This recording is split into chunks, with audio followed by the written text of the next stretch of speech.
기도하옵나이다. 아멘. 미국의 신앙 잡지 중에 크리스천 투데이라고 하는 잡지에 보면은 청년들을 대상으로 앙케이트 조사를 했더니 신앙의 답변이 엉뚱한 답변이 나온 거예요. 어떻게 하면 천국에 갈 수 있느냐, 이런 질문이었어요. 그랬더니 어떤 사람은 교회에 빠지지 않고 잘 다니면 된다. 교회에 빠지지 않고 잘 다니면 천국에 갈 수 있다. 좀 엉뚱하죠? 또 착하게 살면 되지 않겠냐.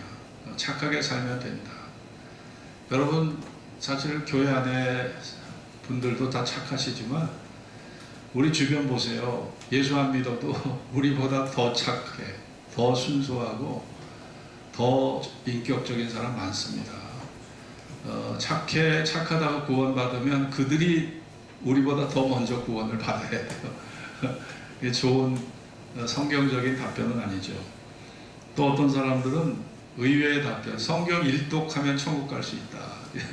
아니, 성경 일독하면 천국 갈 수 있나요? 의외의 답변이 나왔어요. 정말 이 청년들을 대상으로 앙케이트 조사를 했는데, 얘네들이 주일학교 때부터 교회를 다니던 아이들이에요. 그러니까 앙케이트 조사 결과를 보고 깜짝 놀란 거예요. 정말 우리를 위해서 십자가에서 죽으시고 나를 대신해서 속죄의 죽음을 죽으신 예수를 믿어야 된다. 우리의 죄 문제를 해결해 주신 예수를 믿어야 천국 갈 수 있다. 이렇게 답변한 사람이 딱 15%밖에 안 되는 거예요. 그래서 우리가 주일학교 아이들 교육을 정말 잘 시켜야 됩니다. 우리 애들 뭐 성경 퀴즈왕 삼으려고 교육하는 거 아니거든요. 어떻게든지 그 영혼이 예수와 연결돼야 돼요. 그 존재가 예수님의 존재와 연결돼서 소통이 이루어지고 사랑의 관계가 이루어지도록 그렇게 교육을 시켜야 그게 올바른 신앙 교육이지, 그냥 지식만 그냥 채우는 것은 이게 그다지 좋은 신앙 교육이 아니에요. 그래서 주님과의 관계를 새롭게 하는 게 중요하다고 생각을 합니다. 여러분, 우리가 베드로의 고백 보면은 참 놀라운 고백을 많이 했는데, 베드로는 사실 어부 출신이에요. 일장 무식한 사람이고 학교에 가본 적이 없는 사람이에요. 근데 이 사람이 예수를 믿고 변화돼서 참 진리의 통찰력을 갖게 됐어요. 진리의 통찰력. 여러분, 우리가 세상 교육을 못 받았다고 해서 그 사람이 지혜롭지 못하다라고 말할 수가 없습니다. 예전에 우리 부모님들 보세요. 무학인 사람들이 많았어요. 우리 부모님들 중에. 그래도 참 얼마나 진실하고 얼마나 지혜롭게 살아가신 분들이 많았습니까? 그러니까 세상 교육을 못 받았다고 해서 통찰력이 없는 게 아니에요. 베드로가 남긴 그 어록, 말들을 보면 참 어떻게 이런 말을 쓸 수 있을까? 성령의 은혜가 베드로에게 진리의 통찰력을 줬어요. 그래서 위대한 말을 남긴 거죠. 그 중에 대표적인 것이 마태복음 16장 16절. 너희는 나를 누구라 하느냐? 주님의 질문을 받았을 때 베드로가 한 말이 뭐예요? 주는 그리스도시요 살아계신 하나님의 아들입니다. 여러분, 참 이런 위대한 고백을 남겼고, 우리가 오늘 예배 시간에 사도신경을 외웠지 않습니까? 베드로는요, 사도신경의 기초가 되는, 신앙 고백의 원조가 누굽니까? 신앙 고백의 원조가 베드로예요. 베드로가 위대한 신앙 고백을 남긴 것이고, 예수님은 그 고백 위에 내 교회를 세우겠다고 약속을 하셨습니다. 그 고백 위에, 신앙 고백 위에 내 교회를 세우겠다, 그렇게 약속을 하셨는데, 또 하나는 그가 사도행전 4장 12절에 보면 다른 이로서는 구원을 얻을 수 없나니 천하인간의 구원 얻을 만한 다른 이름을 우리에게 주신 일이 없음이니라. 자, 예수 외에는 길이 없다. 세상 사람들이 볼 때는 기독교인들이 너무 독선적이고 기독교인들이 너무나 자기네 종교만 이렇게 절대시하고 다른 종교는 무시한다 이렇게 들릴 수도 있겠죠. 그러나 구원의 길은 여러 개가 될 수가 없는 거예요. 예수님도 내가 곧 길이요 진리요 생명이니 나로 말미암지 않고는, 나를 통하지 않고는 아버지께로 올 자가 없다라고 분명히 못 박아 말씀하셨어요. 여러분, 우리 석가모니도 지혜로운 말들을 많이 남겼고 철학적 깨달음도 많이 남겼지만 죄와 죽음의 문제를 해결해 줄 수 있는 능력은 갖고 있지 못합니다. 석가모니가 죽을 때 한 말이 뭐예요? 정진하라, 정진하라, 정진하라, 정진하라, 끝없이 정진하라. 해탈하기 위해서 정진하라. 니르바나 세계에 이르기 위해 정진하라. 정진이 뭐예요? 정진이 해탈하기 위해서, 부처가 되기 위해서. 해탈이라는 것은 제가 누누이 말씀드렸지만 이것은 내 존재가 108번뇌와 윤회 사슬에서 벗어나 우주 공간 어느 곳으로 내 존재가 스며들어서 싹 사라지는 게 이게 해탈이에요. 108번뇌와 윤회 사슬에서 벗어나는 게 이게 해탈이거든요. 그러니까 해탈이라는 게 알고 보면요, 내 존재가 그냥 사라지는 거예요. 야, 허무하죠. 최근에 달라이라마가 기자의 질문을 받았습니다. 당신은 정말 해탈을 원하십니까? 해탈하면 자기 존재가 사라지는 거잖아요. 그래도 윤회의 사슬 속에 매여서 내가 다른 생명의 개체로 다시 환생해서 사는 게 낫지. 달라이라마도 해탈을 원하지 않아. 그러니 이게 진짜 모순된 종교야. 네? 불교라는 건 참 모순된 종교입니다. 아니, 우리의 존재가 사라지는 종교, 아니 그 종교가 종교의 이름으로 버젓이 지금 존재하고 있습니다. 불교의 문제가 뭐라고 생각합니까? 불교의 문제는 참된 길을 가야 되는 사람들을 현혹시켜서 그 길을 가지 못하도록 가로막는 역할을 하는 거예요. 그래서 나쁘다는 거예요. 불교 자체가 나쁜 게 아니야. 근데 불교가 문화적인 것, 전통적인 것, 이런 다양한 것을 가지고 참된 진리를 믿어야 되고 참된 복음을 믿어야 되는 사람들의 길을 가로막아 현혹시켜 기만하고 있어요. 마치 참된 것이냐. 이게 불교의 문제인 거예요. 그러니까 여러분들이 그 실체를 잘 이해하셔야 되고, 마호멧이 우리를 구원할 수 있겠습니까? 여러분 생각해 보세요. 우리가 지나온 날 많은 양심의 가책을 받는 일을 우리가 해오고 살았어요. 또 죄의식과 죄책감을 느끼고 살기도 했습니다. 인간은 한마디로 죄덩어리거든요. 우리가 죄 짓고 살아요. 목사 자신도 마찬가지. 저도 별 수 없는 인간입니다.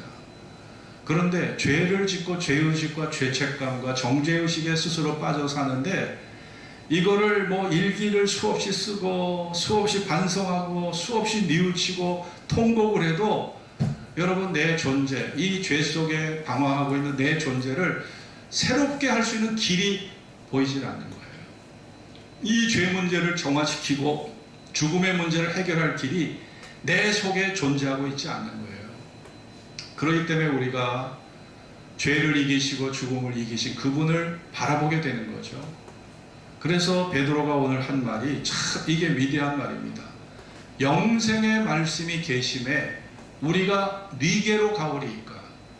영생의 말씀이 주님에게 계시기 때문에 우리가 다른 데로 갈 수가 없다. 우리가 예수 곁에 머무는 이유, 우리가 예수님을 신뢰하고 따르는 이유, 이 이유가 바로 이 말씀인 거예요. 영생의 말씀이 계시기 때문에 우리가 다른 데로 갈 수가 없다는 겁니다. 내 마음을 주님께 정했다. 주님에게 성경에 보면 내가 내 마음이 확정되고 확정되었다는 말이 있습니다. 우리가 진리를 깨달을 때 내 마음이 확정되는 거예요. 다른 데로 갈 수가 없는 겁니다. 여러분, 우리가 이 세상에 보면 하나님께서 우리의 죄된 인간에 대한 평가를 하나님이 어떻게 하고 계시냐면, 예레미야 2장 2절에 보면 너희가 내가 잿물로 스스로 씻으며 허다한 비누를 쓸지라도, 수다한 비누를 쓸지라도 내 죄악이 오히려 내 앞에 그저 있느니라. 여러분, 잿물이라는 거 아시죠? 잿물은요, 예전에 빨래할 때 우리 어머님들이 잿물로, 비누가 빨래 비누 만들어지기 전에 다 옛날엔 잿물을 썼습니다.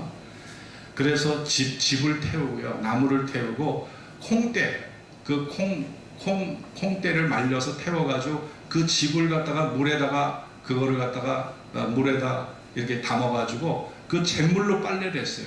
그럼 때가 잘 져요. 그런데 이게 잿물이 화학적으로 보면 이게 수산화 나트륨, 가성소다입니다. 이게 잿물이 가성소다예요. 그래서 지금도 천연 비누를 만들 때 수산화 나트륨이 들어가요. 가성소다가 들어갑니다. 그래야 비누가 돼.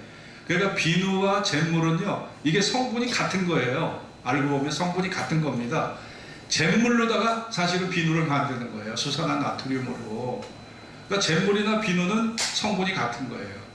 여러분, 이 세균이 이 손에 가득할지라도 비누칠 한번 하면 99.9%의 세균이 순간에 싹 사라지잖아요.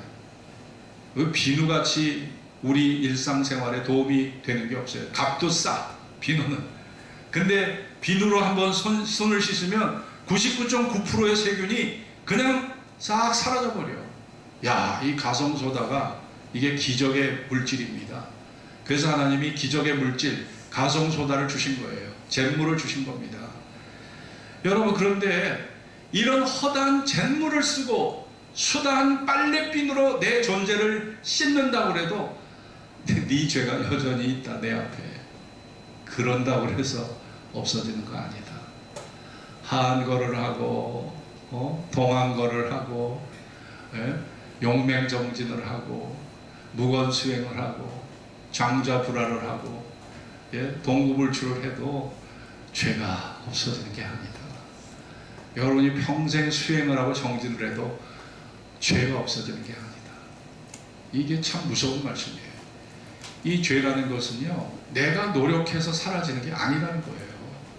이 죄 문제는요, 하나님이 해결해 주셔야 돼요. 하나님이 해결해 주지 않으시면 이 죄 문제는 해결이 될 수가 없는 거예요. 죽음의 문제, 하나님이 해결해 주지 않으시면 해결이 될 수 없는 겁니다. 그래서 예수님이 오신 거고, 그래서 예수님이 십자가에 못 박히신 거 아닙니까? 이것이 복음의 핵심이잖아요. 그러니까 인간 문제는 인간 스스로가 해결이 될 수 없다. 스스로. 예레미야 13장 23절에도 구수인이 그 피부를, 표범이 그 반점을 변할 수 있느뇨 할 수 있을진데 악에 익숙한 너희도 선을 행할 수 있으리라. 구수인은 에티오피아 사람, 흑인을 말합니다. 그 흑인들이요, 제일 부러워하는 게 흰 피부 가진 사람을 흑인들이 제일 부러워해요. 그래서 이 사람들이 잠시라도 하얗게 보이려고 이 얼굴에다가 참 밀가루를 발라. 이 밀가루를 쳐발라. 여기다가 얼굴에다가 하얗게 보이는 그 사람들은요, 그 사람들의 로망은 피부가 하얀 거예요. 그래서 막 밀가루를 쳐바르기도 하고 별의별 방법을 다 쓰는데 이 흰 피부가 하얘질 수 없는 거예요. 여기 지금 여기 표범이 앞에 딱 있잖아요.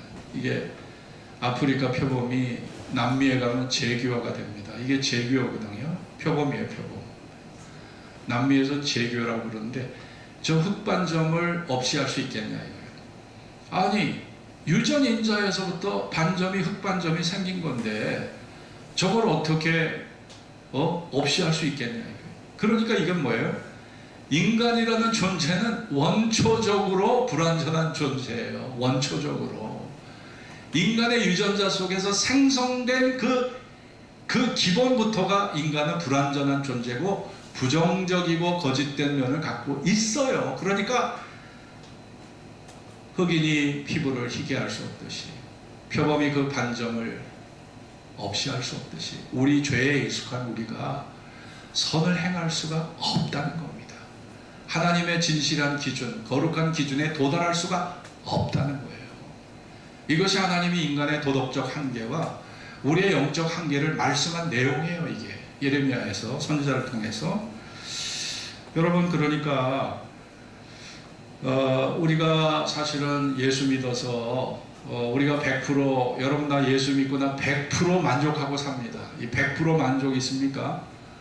목사도 저 100% 만족 못해요. 저도. 여러분 사도들 보세요. 사도들 예수님 따라가다가 결국 사도들 다 순교당했어요. 베드로는 거꾸로 십자가 매달려 죽었습니다. 사도 바울은요, 옥에 갇혀 있다가 로마 옥중에서 사형언도를 목이 잘려져 죽었어요. 목이 절두. 이 우리 그 양화진 쪽에도 절두상이 있는데 목이 잘려져 죽었어요. 베드로 사도 바울도요. 그러면은 전도하다가 평생 고생해. 예? 고린도 후서에 보세요. 뭐 배가 파산하고 먹지 못하고 자지 못하고, 예? 40에 하나 가만 매를 갖다 5차례를 맞고 강도의 위험, 도시의 위험, 온갖 위험을 다 당하고, 예? 죽음의 직전까지 내몰리는, 이게 사도 바울의 전도자의 삶이었거든요. 사실 인간적으로 불만이 없다고 하면 거짓말이죠.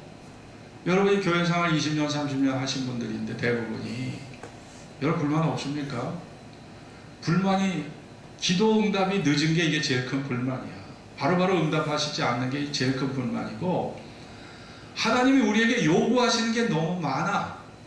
뭐 인내하라, 절제하라, 겸손하라, 또 기도하라, 뭐 봉사하라, 전도하라. 내 인생 자체도 피곤하고 할 일이 많은데 요구하시는 게 너무 많아. 그래서 불만인 거예요. 또 악인은 벌하지 않으시는 것 같아. 김정은이나 푸틴 같은 사람은 너무 잘 사는 거예요. 그런데 오히려 착하고 오히려 하나님의 뜻대로 살아가는 사람들은 왜 그렇게 고난이 많은 거예요? 왜 그렇게 시험이 많은 거예요? 왜 그렇게 어려움이 많은 거예요? 이게 불만이에요. 이게 불만이야. 그리고 이제 50년, 40년을 믿었으면 이제 인격이 완성이 되고 말씀과 성령 안에서 내가 이제 성자의 반열에 올라야 되는데 아직도 인격의 성숙과 인격의 변화가 너무 더뎌. 그래서 불만인 거예요. 여러분, 그러나 그런 불만을 안고 있지만 오늘 베드로가 우리에게 답을 알려줍니다. 그래도 영생의 말씀이 주께 계심에 우리가 네게로 가겠습니까? 우리가 불만 없어서 이 자리에 온 거 아닙니다. 불만 없어서 예수 믿는 거 아니에요. 불만을 안고 살아요. 그러나 영생의 말씀, 죄와 죽음의 문제를 해결해 주시는 영생의 말씀이 주님밖에 없기 때문에 우리가 주님 곁에 머물고 있는 거예요. 믿습니까? 이것이 우리가 주님에게 머무는 이유인 겁니다. 이게 내가 주님을 믿고 사는 이유인 거예요. 이게 중요한 고백이에요. 이 고백이 베드로의 고백이 여러분의 고백이 되시길 바랍니다.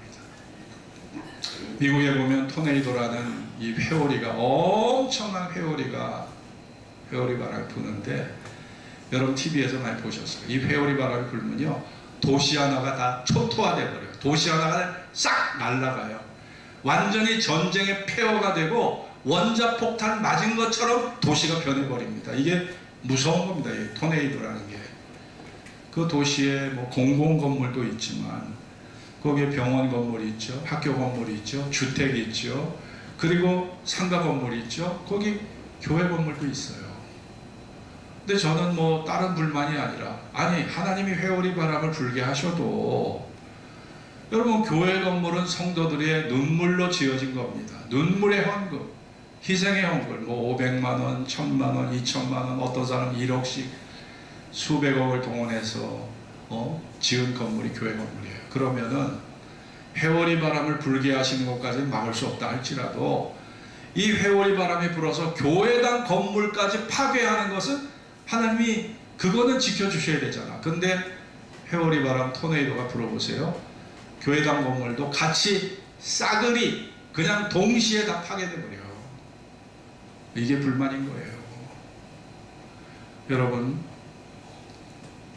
우리가 이런 불만이 없다고 하면 거짓말입니다. 예수 믿어 불만이 있어요. 그런데 영생의 말씀이 주님께 계시기 때문에 내가 주님 곁을 떠날 수가 없다는 겁니다. 결국은 죽음의 문제를 직면하게 돼 있어요. 아무리 여러분이 죽음을 부정해도 죽음의 문제에 직면하게 돼 있습니다. 병에 걸리든지 사고를 당하든지 죽음의 문제에 직면하게 돼 있어요. 이 죽음의 문제에 직면했을 때 여러분, 예수 외에는 답이 없는 게 이게 문제예요. 그러니까 우리가 주님 곁에 머무는 것입니다. 1517년 종교개혁을 시도한 독일의 마틴 루터는 종교개혁의 핵심을 두 가지로 봤어요. 그 두 가지가 첫째는 따라해 봅시다. 인간의 의를 구원의 수단으로 삼지 말라.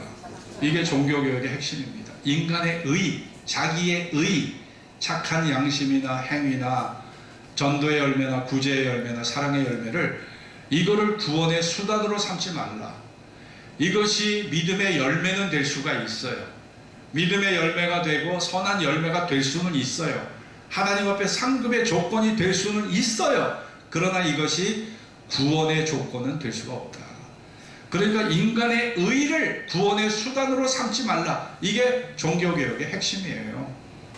당시 레오 10세가 성 베드로 성당을 짓기 위해서 어마어마한 건축비가, 천문학적 건축비가 들게 된다는 걸 알았어요. 여러분, 로마 베드로 성당 가보셨잖아요. 그 건물이 지어질 때 몇 천억이 들었어. 몇 천억이. 예? 지금의 환산으로 몇 천억이 들은 그런 건물이에요. 그 돈이. 엄청난 건축 비용이 들은 거예요. 그러니까 레오 10세가 야, 이게 교황청에 잔고는 없고 이거 어떡하지? 헌금을 걷는 것도 한계가 있고, 그래서 나온 것이 면죄부 판매입니다. 면죄부. 그러니까 한 달 동안 지은 죄를 용서받을 수 있는 면죄부가 예를 들어서 50만 원이에요. 1년치 죄를 면제받는 면죄부가 500만 원이야. 평생의 죄를 면제받을 수 있는 면죄부가 5천만 원이야. 자, 이렇게 팔면은 건축은 저절로 된다고 생각을 해요. 그래서 면죄부를 판 거예요. 그러니까 돈 주고 내 죄를 용서받을 수 있는 면죄부를 사서, 그래서 죄 용서를 받았다고 생각하는, 왜냐하면 그 당시 사람들은 성경을 몰랐어. 성경을 갖고 다니지도 못하게 했어요. 그러니까 여러분, 사람들은 말씀을 모르기 때문에 야, 교황의 말이 저게 진리야, 저게 하나님 말씀이야, 그렇게 생각했기 때문에 면죄부 판매를 그냥 하나님의 뜻으로 받아들인 거예요. 그런데 마틴 루터는 95개 조항을 비텐베르크 성당에다가 반박 조항을 종이에 써서 붙이고 교황청과 정면 대결을 벌였습니다. 52조에 보면, 마틴 루터의 방방문 52조에 보면 면죄부에 의한 구원을 믿는 것은 헛된 일이다. 이게 마틴 루터의 반방문 95개 조항의 52조에 나오는 말이에요. 36조, 진정으로 회개하는 그리스도인은 면죄부 없이 죄와 벌로부터 완전한 사함을 받을 수 있다. 이게 95개 조항에 나온 말입니다. 53조, 면죄부 판매를 위해서 교회에서 하나님의 말씀 전파를 금하는 교황은 그리스도의 적이다. 야, 여러분에게 따끔한 직언을 하는 사람, 여러분 어떤 명랑하게 느껴집니까? 여러분, 우리가 제일 싫어하는 게 직언을 하는 사람 제일 싫어해요. 여러분, 직언하면 싫어요. 왜냐하면 나도 내 단점 알고 있는데 아픈 곳을 콕 송곳으로 찌르면 누가 좋아하겠어요? 그러니 95개 반박문을 비텐베르크 성당에다 붙이고 교황권에 도전했던 마틴 루터가 교황의 눈에 얼마나 믿게 보였겠어요. 그러니까 마틴 루터를 죽이려고 자객을 보내서 마틴 루터를 수없이 죽이려고 시도를 했는데 그 암살이 다 실패로 끝나잖아요. 여러분, 마틴 루터는 인간의 의를 구원의 수단으로 삼아서는 안 된다. 이거 복음이 아니고 진리가 아니다. 그렇게 말했던 것이고요. 이게 종교개혁의 핵심이에요. 두 번째 핵심은 뭐냐? 따라해 봅시다. 기독교의 진리를 고행의 종교로 만들지 말아라. 여러분, 기독교의 종교는 고행의 종교, 금욕의 종교가 아니라는 거예요. 예수님이 가나온인 잔치에서 물이 변할 포도주가 되게 하시고 주님도 포도주를 마셨어요. 포도주를 즐기셨어요. 예수님의 별명이 뭔지 아세요? 먹기를 탐하고 포도주를 즐기는 자. 이게 예수님 별명이었어요. 예수님이 그만큼 사람들과 어울려서 먹기를 좋아했어.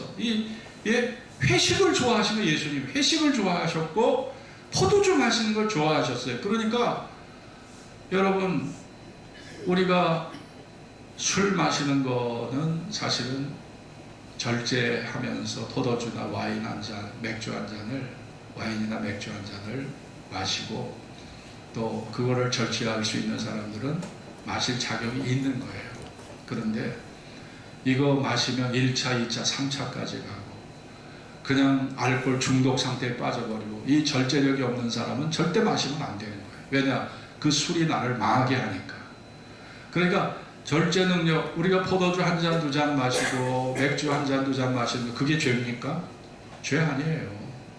성경에 보면 물론 술 취하지 말라, 이는 방탕한 것이니 오직 성령의 충만을 받으라, 에베소에 나옵니다.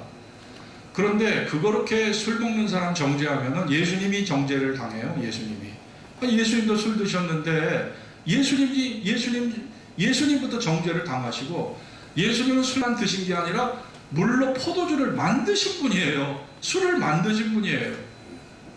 잠언이나 전도서에 보면 술도 하나님이 주신 거예요. 하나님의 선물로 나와 있거든요. 제가 술에 대해서 연구를 했는데, 마셔도 된다 50%, 마시면 안 된다 50%, 딱 50대 50의 균형을 딱 이루고 있어, 성경 말씀에. 그러니까 절제할 수 있는 사람은 마실 자격이 있는 거고, 절제할 수 없는 사람은 마셔서는 안 되는 거고, 그게 결론이에요. 그렇게 하면 됩니다. 여러분, 우리가, 성경은 우리에게 이렇게 물이 변하여 포도주가 되는 가나 혼인잔치부터 예수님의 공생의 삶이 시작됐습니다.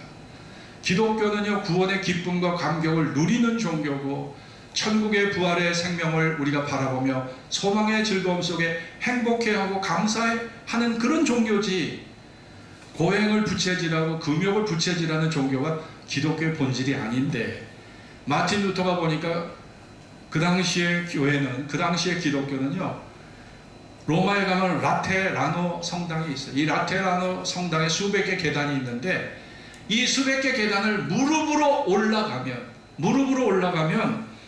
그 의가, 그 고행의 의가 나에게 공로가 돼서 속죄의 기쁨을 누릴 수 있다라고 가르쳤어요. 여러분, 이게 맞는 말일까요? 내가 금식을 하고 내가 고행을 해서 내 몸에서 피가 나도록 무릎으로 그 계단을 올라가면 그 고행의 의가 나에게 공로가 돼서 속죄의 기쁨을 맛볼 수 있다. 아니, 그러면 예수님의 십자가의 죽음은 아무 쓸데가 없는 거예요. 우리가 예수님의 십자가의 죽음을 받아들여서 자유에 이르는 거지, 고행을 통해서 내 몸에 피가 나도록 내가 고통을 당해야 그 고행의 의가 공로가 돼서 속죄의 기쁨을 누린다? 이거는 복음과 정반대의 행동과 말을 하고 있는 거예요. 그러니까 마틴 루터가 그거를 부정한 것이고, 여러분, 예수님이 십자가에 매달려 죽으실 때 오른편 강도를 생각해 보세요. 이 오른편 강도가 과연 무슨 의의가 있어서, 무슨 공로가 있어서 구원받았습니까? 이 사람은 사람을 죽이는 살인자입니다. 악행자입니다. 이 사람은 흉악한 죄수예요, 죄수. 그런데 이 사람이 예수님을 향해서 예수여, 예수여, 당신의 나라에 임하실 때 나를 기억해 주세요. 나를 기억해 주세요. 이 강도의 믿음이 대단한 것이, 예수님은 멀리서 보면 십자가에 달린 예수님은 정말 핏덩어리였어요. 머리에 가시관 쓰셨죠. 양손과 양발에 못에 찔리셨죠. 옆구리에 창에 맞아 피를 흘리셨죠. 멀리서 보면 예수님은 핏덩어리입니다. 그런데 그 가련하고 초라하고 그렇게 비참한 예수를 향해서 구원의 요청을 했다? 여러분, 강도의 믿음을 다시 한번 생각해 보세요. 굉장한 믿음입니다. 그 사람은요, 현상을 보지 않았어요. 상황을 보지 않았어요. 절망적 상황을 보지 않고 실체를 봤어요. 실체. 예수님에게 구원의 능력이 있고 그분이 메시아라고 하는 이 실체를 봤던 거예요. 이것이 강도의 믿음입니다. 그렇기 때문에 강도가 예수를 향해서 예수여, 당신의 나라에 임하실 때 나를 기억해달라. 이게 그 절망적 상황에 살 수 있는 소리입니까? 믿음이 없다면 절대 이 소리가 나올 수가 없는 거예요. 그때 예수님이 하신 말씀이, 따라해 봅시다. 내가 나와 함께 낙원에 있으리라. 야, 여러분 보세요. 예수님을 구원의 메시아로 받아들인 이 강도, 절망적 상황에 매몰되지 않고 구원의 능력과 구원의 실체가 예수께 있다는 걸 알고 그분에게 구원을 요청했을 때 구원받았습니다. 여러분, 이게 기독교의 본질이고 복음의 본질이에요. 구원은 행위에 있는 게 아니에요. 자기 공로에 있는 게 아니라 구원은 철저한 선물이에요. 선물, 철저한 선물이고, 구원은 하나님이 거저주신 은혜의 선물이지 강도가 그걸 보여주는 거예요. 왜 그 많고 많은 하나님이 하신 일 중에 왜 이 강도의 구원을 왜 성경에 기록해 놨을까요? 이것이 바로 복음의 본질, 기독교의 본질을 우리에게 알려주는 중대한 사건이기 때문에 이 강도의 구원을 성경에 딱 기록해 놓은 겁니다. 여러분들이 여러분에게 죽음의 위기가 왔을 때 다른 생각할 거 없어요. 강도만 생각해요. 예수님의 오른편 강도도 아무 공로도 없지만, 죄진 것밖에 없지만, 사람을 죽인 흉악범이지만 예수님에게 나를 살려달라, 당신의 나라에 임하실 때 나를 구원해달라고 했을 때 예수님께서 그 기도 외면하지 않으시고 그 기도 받으시고 구원해 주셨거든요. 여러분은 강도보다 다 낫잖아요. 그러니 여러분, 이 복음의 이 핵심, 이 복음의 진실, 여러분이 끝까지 이거를 붙잡고 사셔야 돼요. 이거를 붙잡고 사셔야 합니다. 여러분이 죽는 그 순간에 강도의 구원을 떠올리시고, 여러분이 세상을 살다 보면 자꾸 마음이 위축이 돼. 아유, 나 같은 게 뭐 구원받을 수 있겠나? 아유, 나 같은 죄인이 무슨 하나님의 사랑을 받을 수 있겠냐? 내가 내 자신과 이 세상을 살다 보면 내 존재가 자꾸 내 존재가 오그라들어, 초라해져. 내 존재가요, 자꾸 내 존재가 이렇게 비천해지거든요. 그러나 구원은 결코 자신의 공로, 양심의 순결로 받는 것이 아니라 결국 은혜로 받는 것입니다. 너희가 그 은혜를 인하여 믿음으로 말미암아 구원을 얻었나니 이것이 너희에게서 난 것이 아니요 하나님의 선물이라. 행위에서 나는 것이 아니니 이는 누구든지 자랑치 못하게 하려 함이니라. 요한복음 5장 24절, 예수께서 가라사대 내가 진실로 너희에게 이르노니 내 말을 듣고 또 나 보내신 이를 믿는 자는 영생을 얻었고 심판에 이르지 아니하나니 사망에서 생명으로 옮겼느니라. 분명히 말씀하셨어요. 요한복음 8장 31절 32절에 보세요. 예수께서 자기를 믿는 유대인에게 이르시되 너희가 내 말에 거하면 참 내 제자가 되고 진리를 알지니 진리가 너희를 자유케 하리라. 이 자유는요, 죄에서의 자유, 율법에서의 자유, 죽음에서의 자유, 심판에서의 자유, 사중적 자유예요. 나를 믿으면 그렇게 된다는 거예요. 아니, 여러분, 강도도 구원받았는데 여러분이 왜 구원 못 받습니까? 아니, 오른편 강도도 무슨 전도했어요? 전도? 구제했어요? 주일 지켰어요? 11조 했어요? 오른편 강도 한 일이 뭐예요? 아무것도 한 거 없어요. 예수를 하나님의 아들로 인정하고 나를 구원할 구원자로 인정한 것밖에 없어요. 그 믿음밖에 없어요. 그런데 구원 받았잖아요. 낙원을 약속받았잖아요. 여러분, 강도보다 못합니까? 여러분의 존재가. 여러분이 그 믿음, 그것이 기독교의 핵심이고요. 여러분이 그 믿음 붙잡고 하나님 앞에 가는 거예요. 여러분도요. 그러니 나를 위해 십자가에서 달리신 예수 안에서 여러분도 자유를 누리고 사시기를 바랍니다. 세상의 복을 여러분이 다 누리지 못하고, 우리가 불만이 없어서 이 자리에 온 거 아니에요. 예수 믿어도 불만이 터져 나와요. 네? 기도 응답도 잘 안 되고, 요구하시는 것은 많고, 세월이 변해도 세월이 지나도 잘 변하지도 않고, 네? 아기는 너무 형통하게 잘 사는데 착하게 살려는 사람들은 왜 그렇게 고난이 많고 하나님 앞 불만 많습니다. 그리고 정답은 베드로가 딱 내려줬어요. 영생의 말씀에 계심에 우리가 네게로 가오리까. 이게 정답이에요. 이게 베드로가 내린 결론입니다. 여러분도 이 베드로가 내린 결론에 여러분도 같이 동의하시고 베드로의 결론이 여러분의 믿음의 결론이 될 수 있기를 바랍니다. 기도하겠습니다. 오늘 주신 말씀을 기억하면서 여러분 정말 살다 보면 예수 믿는 사람들도 정말 세상 사람들하고 똑같아요. 온갖 고난 다 당하고 살아요. 병도 걸리고 다치기도 하고, 네? 교통사고도 만나고, 아니 내가 이렇게 11조하고 이렇게 주일 지키고 이렇게 애쓰고 사는데 하나님, 아니 보상은 고사하고라도, 아니 사고라도 당하지 않게 하시고, 네? 병에도 걸리지 않게 하시고, 실패에도 겪지 않게 하셔야 되는데 뭐 세상 사람들과 나은 게 없네, 내 존재가. 그러니까 나도 모르게 짜증이 나고 원망이 나고 하나님과 마음의 거리가 멀어질 때가 많이 있잖아요. 그러나 결론은 뭐예요? 영생의 말씀이 계심에 네게로 가오리까.